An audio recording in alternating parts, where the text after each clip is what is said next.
realistisnya orang yang beriman.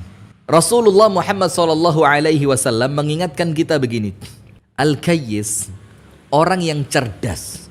Jadi termasuk di antara sifat orang yang realistis tadi, yang realistisnya benar, itu adalah kayyis. Kayyis itu orang yang cerdas. Apa cirinya? Dua. Yang pertama, mandana nafsahu, yaitu orang yang senantiasa menundukkan dirinya. Dalam artian menundukkan dirinya taat dengan syariat. Karena dia tahu apabila diri ini tidak aku tundukkan di hadapan syariat, maka kesannya dia bahagia sementara, narkoba, ketawa ketiwi, kemudian korupsi kanan, korupsi kiri, garong kanan, garong kiri. Nampaknya bahagia. Tapi kelak untuk orang yang cerdas, bahagianya sementara, sengsaranya selama-lamanya. Boleh jadi setelah dia ngerampok, setelah dia korupsi, langsung meninggal dunia, nggak sempat menikmati. Iya kan? Maka Rasulullah SAW menjelaskan kepada kita, ciri orang yang realistis itu cerdas. Kayyis, dalam hadis yang sahih, al-kayyisu, orang yang cerdas itu adalah mandana nafsahu, orang yang senantiasa menundukkan dirinya di hadapan syariat Allah. Karena dia yakin syariat itulah aturan yang terbaik. Allah adalah zat yang membuat aturan yang paling penyayang. Rasulullah SAW dikirimkan oleh Allah sebagai rahmat oleh Allah yang dihadiahkan kepada kita. Syariatnya terbaik. Allah sang pembuat syariat adalah zat yang paling penyayang kepada kita. Kemudian Rasulullah yang mengimplementasikan perintah Allah di dalam sunnahnya, ini adalah manusia yang Allah jadikan rahmat yang dihadiahkan kepada kita. Nah, maka dari situ pemirsa yang dirahmati oleh Allah Subhanahu wa taala, artinya apabila Anda realistis, Anda cerdas.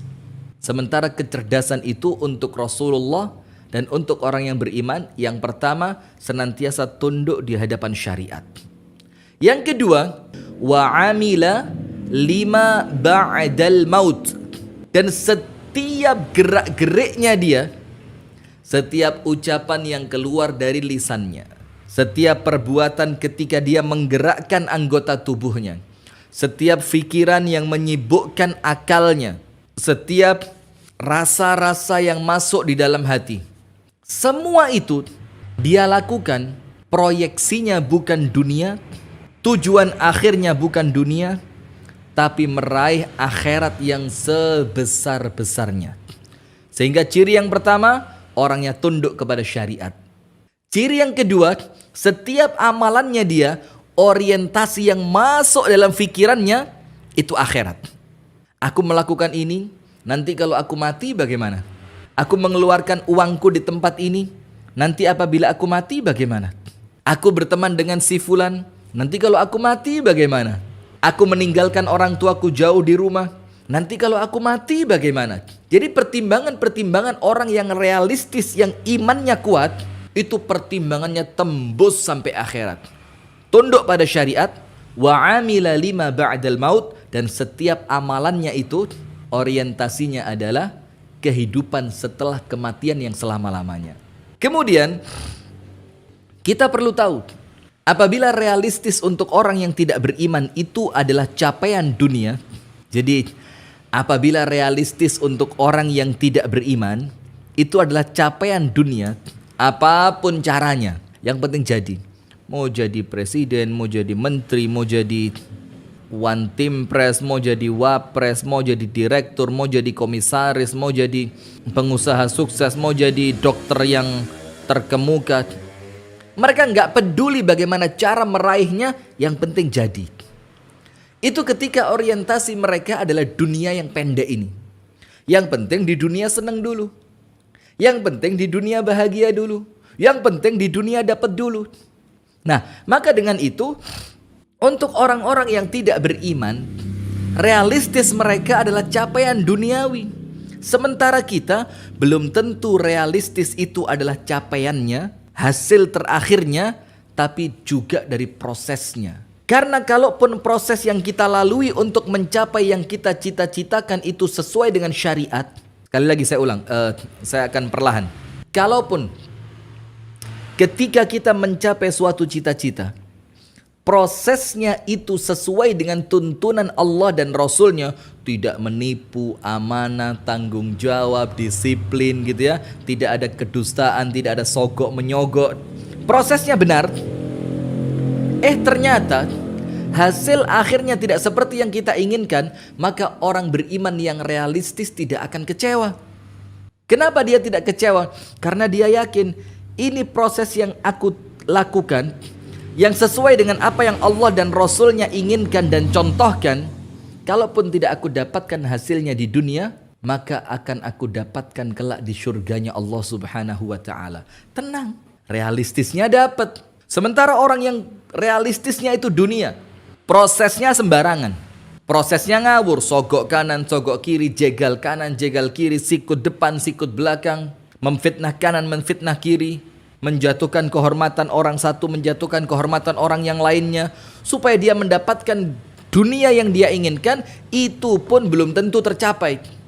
Prosesnya haram, tujuan akhirnya belum tentu dia dapatkan. Realistis untuk mereka adalah nerakanya Allah Subhanahu wa ta'ala. Nah, sekarang mari kita lihat di mana Allah Subhanahu wa ta'ala memutus angan-angan duniawi kita. Allah Subhanahu wa ta'ala memutus ketika kita mulai panjang angan-angan, ketika kita mulai menjadikan goal terbesar kita adalah pencapaian dunia, ketika kita mulai ingin menghalalkan semua cara demi mendapatkan apa yang kita inginkan, itu oleh Allah langsung di-cut, tas. Dan orang yang beriman tentu tunduk kepada aturannya Allah. Apa Allah katakan untuk menyelamatkan hambanya? Ini ayat yang paling pas untuk apa? Untuk memutus angan-angan panjang duniawi. Allah Subhanahu wa ta'ala berfirman, kullu nafsin dha'iqatul maut. Setiap yang bernyawa pasti mati. Nah, sudah kan? Setiap yang bernyawa pasti mati. Ketika kita mendengarkan sedikit potongan ayat ini, kullu nafsin dha'iqatul maut, apa yang terjadi? Kita mulai pindah dari dunia yang Allah katakan kamu mati. Kita mulai pindah ke negeri akhirat. Terus kita mulai menimbang, apa persiapanku untuk akhirat? Apa bekalku untuk akhirat? Kira-kira kelak di akhirat aku bakal suka atau susah? Aku bakal senang atau sengsara? Ketika Allah katakan kullu nafsin dha'iqatul maut, karena orang-orang yang realistisnya duniawi itu orang yang tertipu. Karena dunia ini bukan tempat tinggal, tapi tempat yang bakal pasti kita tinggalkan. Terus buat apa membangun dunia yang begitu megah? Wa innama tuwaffawna ujurakum yaumal qiyamah.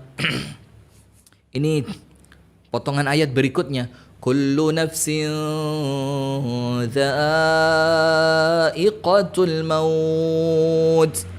Dha'iqah. Dha'iq itu artinya mencicipi. Setiap manusia pasti mencicipi kematian. Wa innama tuwaffawna ujurakum yaumal qiyamah. Baru nanti di hari kiamat, dan kematian itu merupakan anak tangga pertama kiamat. Baru kelak di hari kiamat, yaitu setelah kematianmu, tuwaffawna ujurakum, kalian akan disempurnakan ganjaran untuk kalian. Entah disempurnakannya itu berupa pahala atau disempurnakannya berupa azab.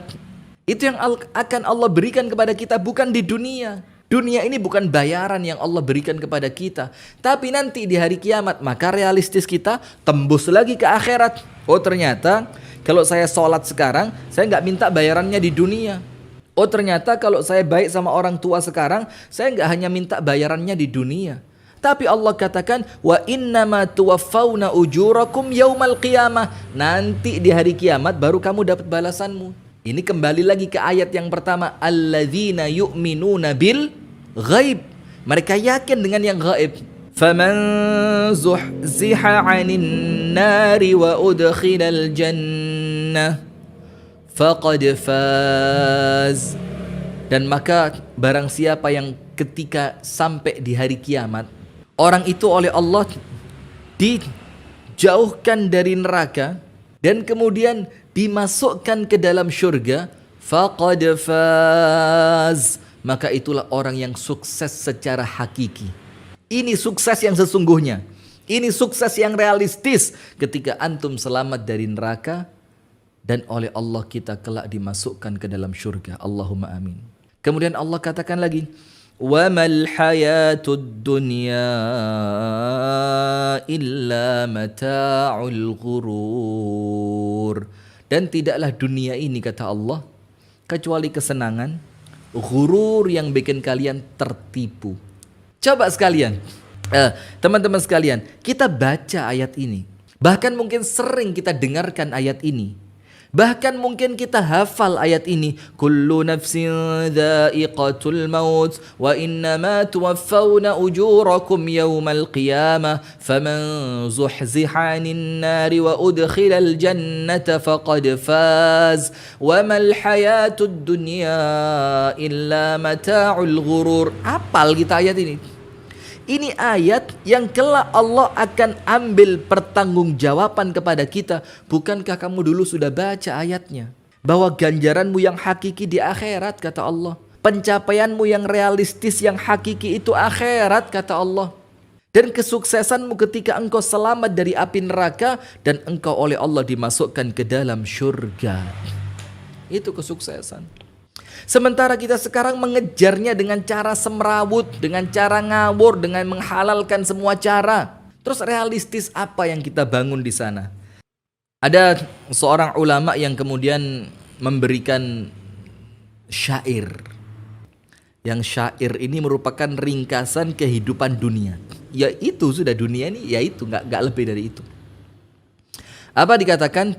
Thamaniyatun tajri 'alan nasi kullihim wala budda lil insani yalqa thamaniyah. Ada 8 perkara yang pasti akan terjadi dalam kehidupan manusia ketika mereka tinggal di dunia.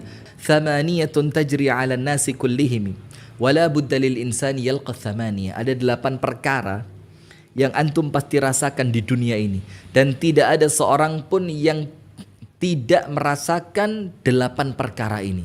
Nomor 1, sururun wa huznun, bahagia dan sedih.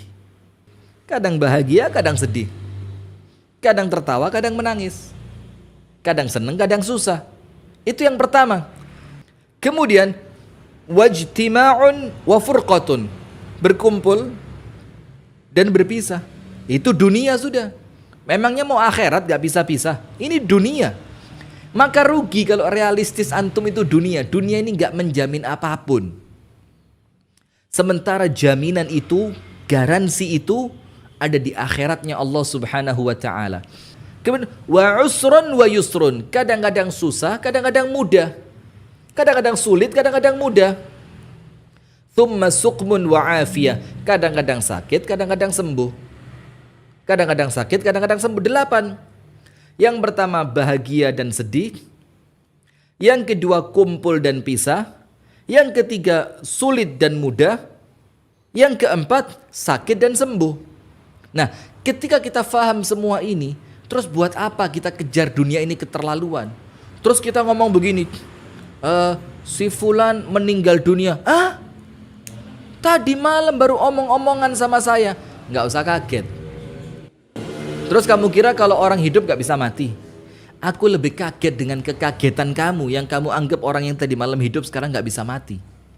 Ini dunia, tidak ada yang real sama sekali. Hari ini kaya, besok miskin. Hari ini miskin papa, gak punya apa-apa. Allah ganti hidupnya tiba-tiba kaya raya. Itu dunia, semuanya berbalik. Wa tilkal ayyamu nudawiluha bainan nas.